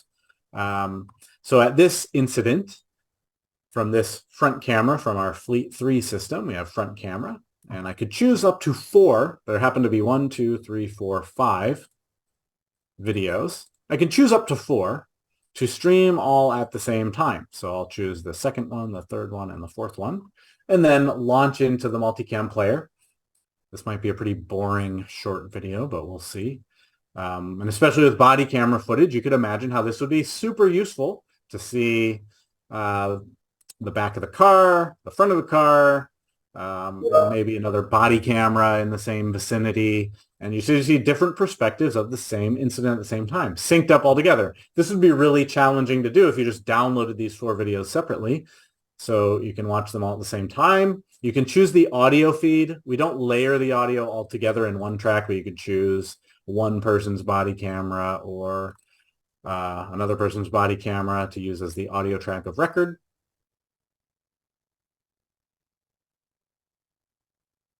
And it'll just switch between different audio.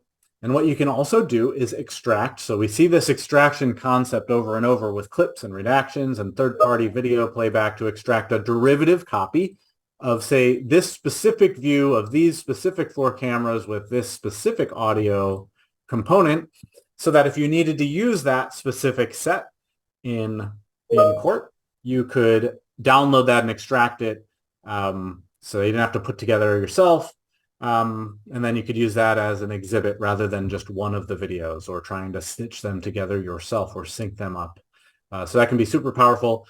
Up until about 4 or 5 years ago, you couldn't do that. You had to download them separately, but by popular demand from some South Carolina prosecutors, they really needed to use the multicam view. So we added the extract button. So keep that in mind. If you want to go back to the evidence selector, you could select different sets of videos. So if you have 11 body cameras on the same incident, you might see a list of 11 or just a list of 2. So that's the multicam playback tool. You may see the button or not. So for any video you have in your storage that's linked up together in that way, you'll see it in the multicam selector. What you see in your multicam selector does not guarantee that that's all the videos. So while I see 1, 2, 3, 4, 5 videos from, let's say, this traffic stop, there might be a 6th, a 7th, and an 8th that my sheriff's department hasn't shared with me yet. So this is not the end-all, be-all of what happened or what exists. But it's a good, maybe, guide to that, especially for the law enforcement agency. But don't take it as, the only available video. You might want to double check with the law enforcement agency. Hey, is this all the stuff? I see Officer Smith standing plainly right there with wearing a body camera. You might ask, was he not recording at that time, or did you forget to add his video? So law enforcement agencies will use this tool to make sure that every camera in the vicinity of the arrest or whatever is added. So occasionally that will help agencies find a video, maybe from an officer across the street who wasn't directly involved, but had a pretty good view of whatever was going on. And maybe that officer across the street was on a different call with a different number. So the multicam tool can be used pretty flexibly to find stuff. Okay, so that gets us through all the cool bells and whistles. So let's jump back to slightly more boring concepts just to do with the software interface itself, which are upload methods and also discovery. We'll do a quick discovery share at the end if we have time. But upload methods, how do you upload evidence? So your statewide contract gives you unlimited storage. So we really want you to use that storage. Please use what you bought. And unlimited storage is a pretty powerful concept. If you called Dropbox and asked them for an unlimited storage plan for all of your, personal videos and Netflix library or whatever, they'd probably quote you a lot, or say we don't even have that available. Or if you called and asked Dropbox to quote you for unlimited storage, they probably wouldn't have rates as competitive as AXON's, just because we're such a huge Microsoft Azure customer. So please do use the storage, and there's a bunch of cool ways to collect evidence regardless of where that evidence is coming from. So let's start with way number 1. For most uploads that most of you would want to do, it's the web browser. So I strongly recommend uploading stuff into a case. Let's say there's no case yet. You have a thumb drive sitting on your desk for court case number 12345 for defendant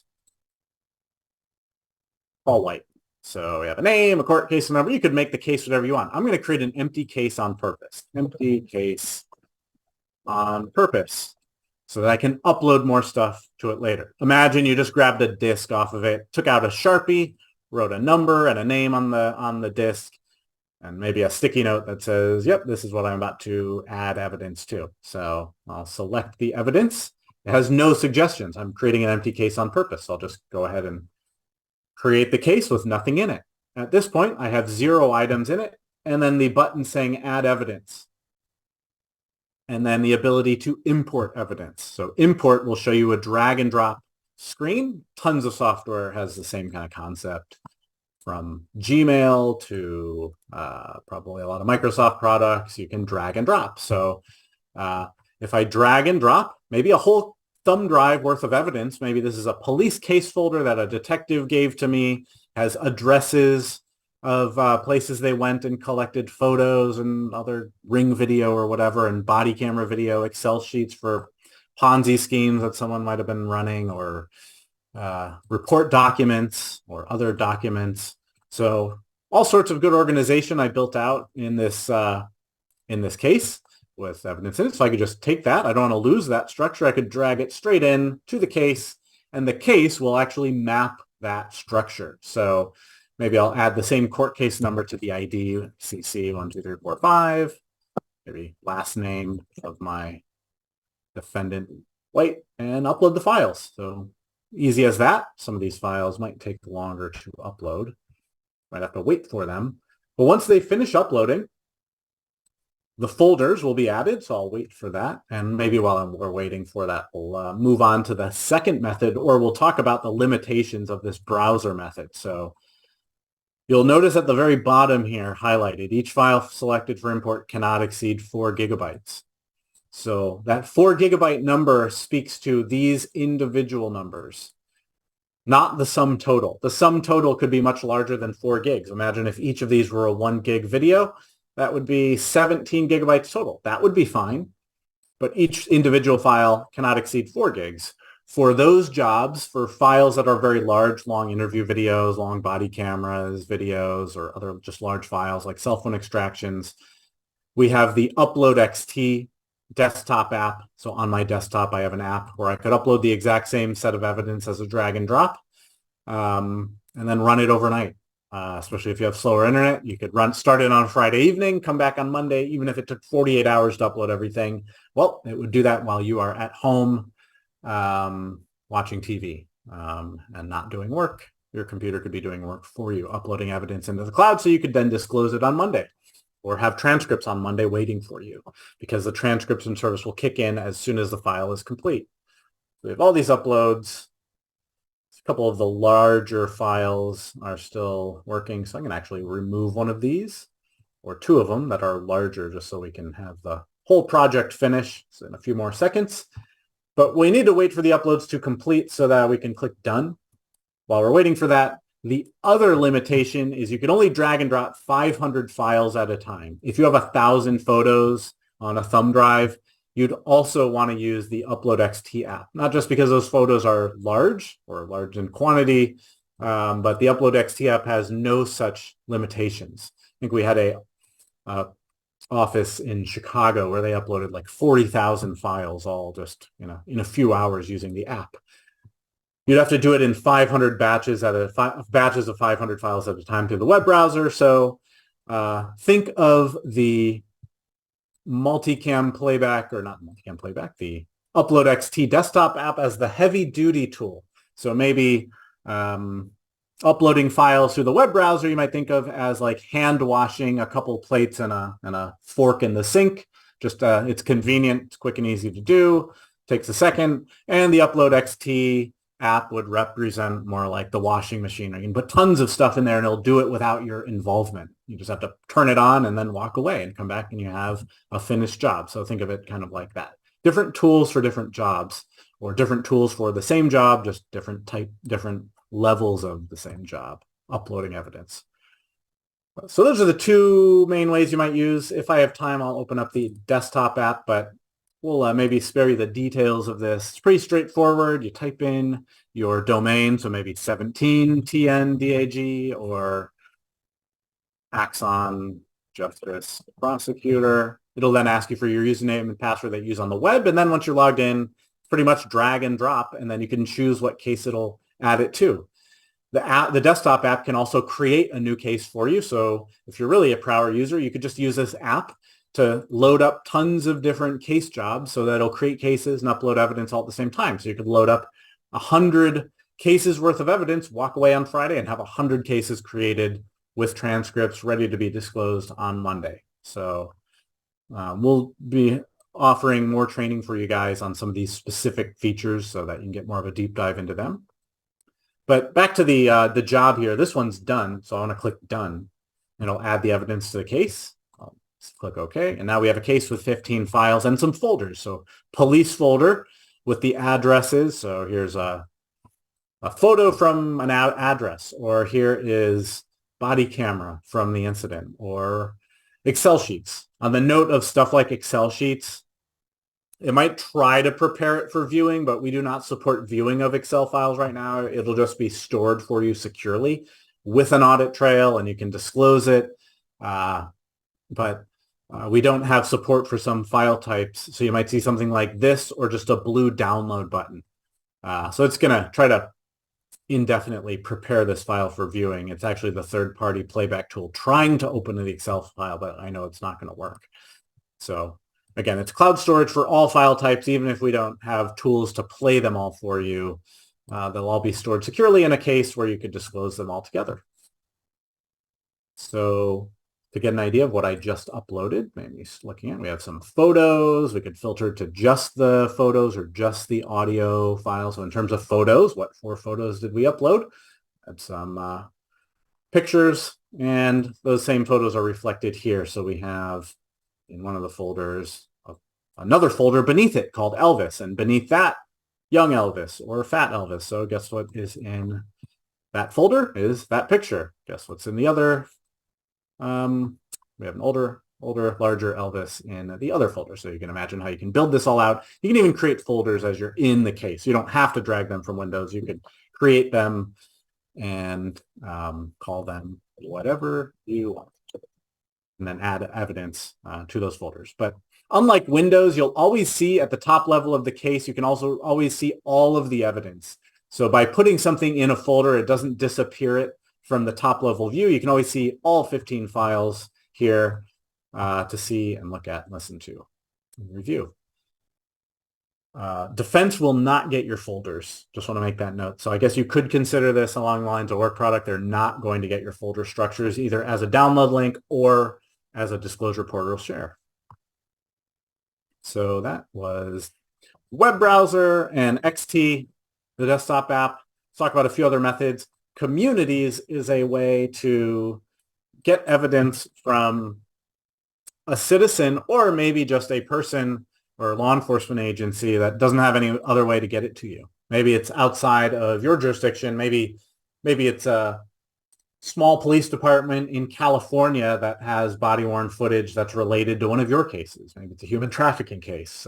Maybe it's something else where there's something out there in the world and you just want an easy, convenient way to collect it. Maybe it's just a person who witnessed something in your jurisdiction while they're on vacation, and then they were back at home and they let you know they had a cell phone video or photos for you. So how would you collect that from them? You collect it using the community request tool. It actually lives on the evidence tab, not the cases tab, but evidence, you click community request, where you can create a new community request right up here. I'll try to highlight the button. Create new community request. And so I'll collect individual request, and you give that request an ID, maybe CC, court case number 12345, and maybe that same name, last name White, and maybe a description. So you could say, dear whomever, please share that cell phone video that you had on your iPhone so that you don't have to fly back to Tennessee to give it to us, or we don't have to go out to you to get it. So you could send them a text, which makes it super convenient for a lot of iPhone content or Android content, or contact by email. Maybe it's just a convenience store owner or the Walmart manager, and they have all the surveillance footage. You could just email them like so-and-so at walmart.com or something.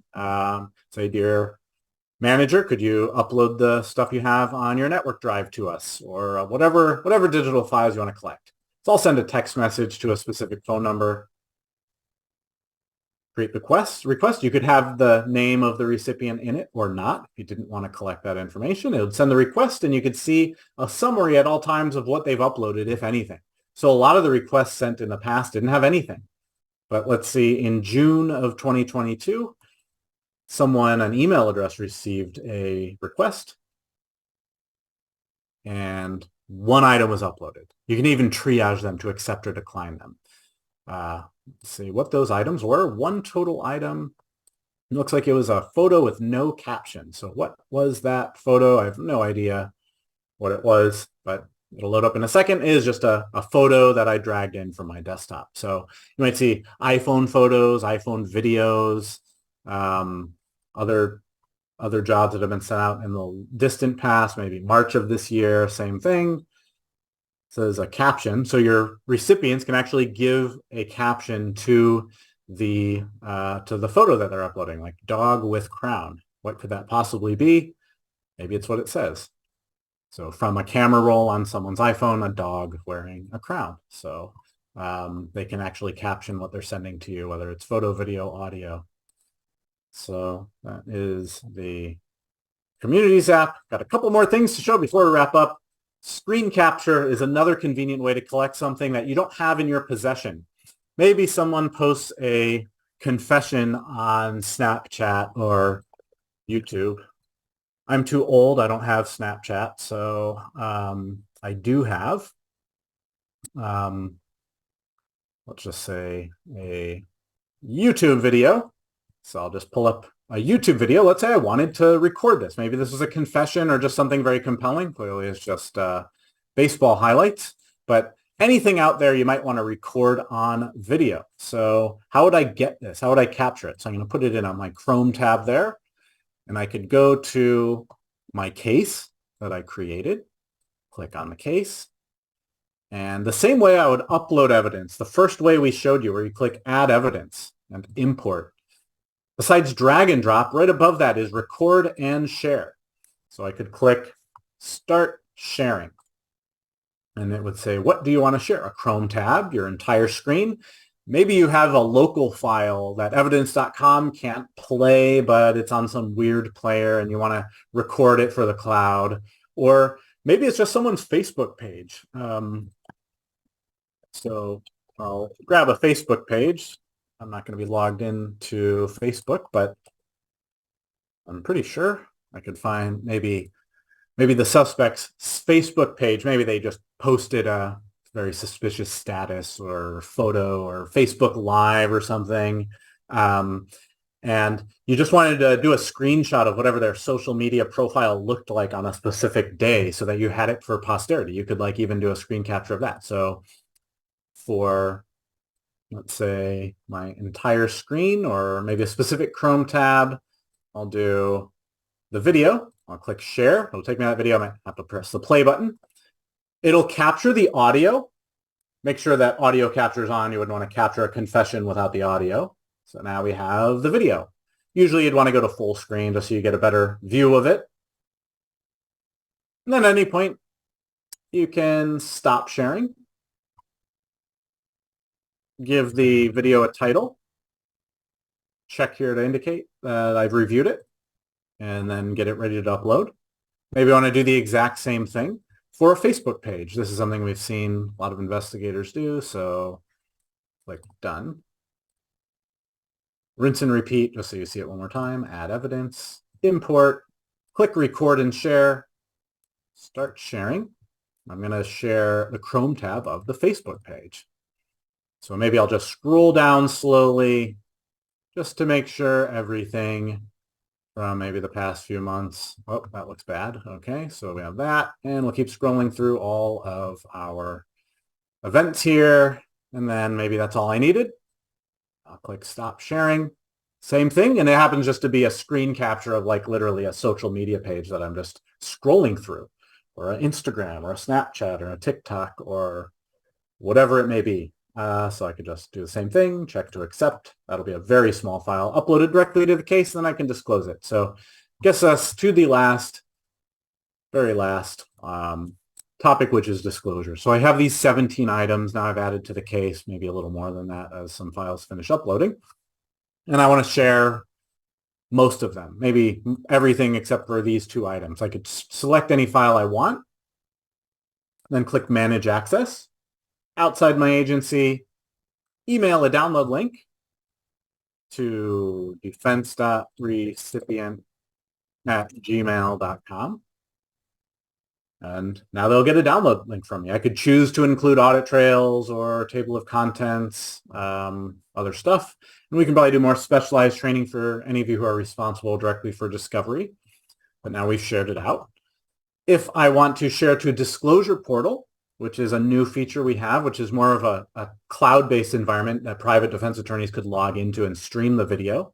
So they don't have to download the files. You could create a new share and choose, let's say, a discovery portal. Here's a real one that exists that we're partnered with, Pima County, Arizona Discovery Portal.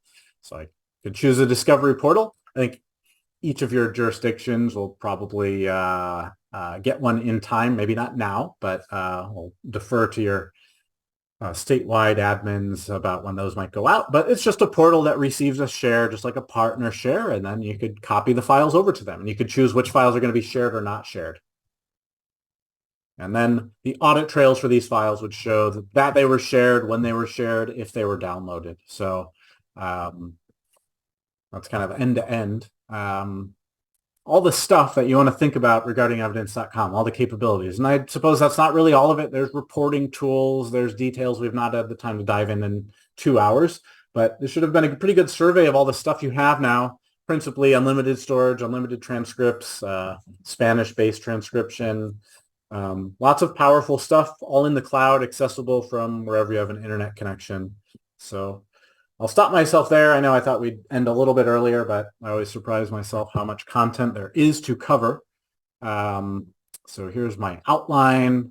I'll share a copy of this with everybody so you know what we covered, so that certain concepts you can return to. But if you want to read more about evidence.com on your own, on the main top menu, there's a help tab, which links to something called the Help Center. There is other stuff under the Help tab that you could look for, but the Help Center has just all sorts of articles and screenshots and step-by-step instructions for troubleshooting or just using the Evidence tab, using Cases page, importing evidence. You saw me do this, but I had to do it pretty quickly.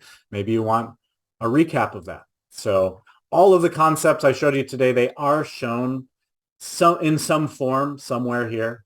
And if you want to learn more about, say, your law enforcement agency's body cameras and how they manage their devices and stuff, since it's all the same software and devices attached to that software, we have all sorts of stuff relating to tasers and body cameras and in-car vehicle or in-car cameras and interview rooms. So keep that in mind, the Help Center, if you want to read more on your own time. So with that, I am happy to stay here and ask questions. Either if you want to unmute yourself and ask a question or type a question into the chat, either way is fine with me.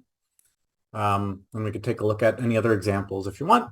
Otherwise, I think you're probably free to go. I'm sorry for keeping you for all 2 hours. May have misled you on that we might have finished earlier, but I really do appreciate your time and patience going through all of this stuff. And again, it won't be the last time you have a chance to talk with us about all of the above, everything we talked about. We can do more specialized trainings on, say, just discovery or just uploading evidence or just the desktop app or other stuff that we talked about today.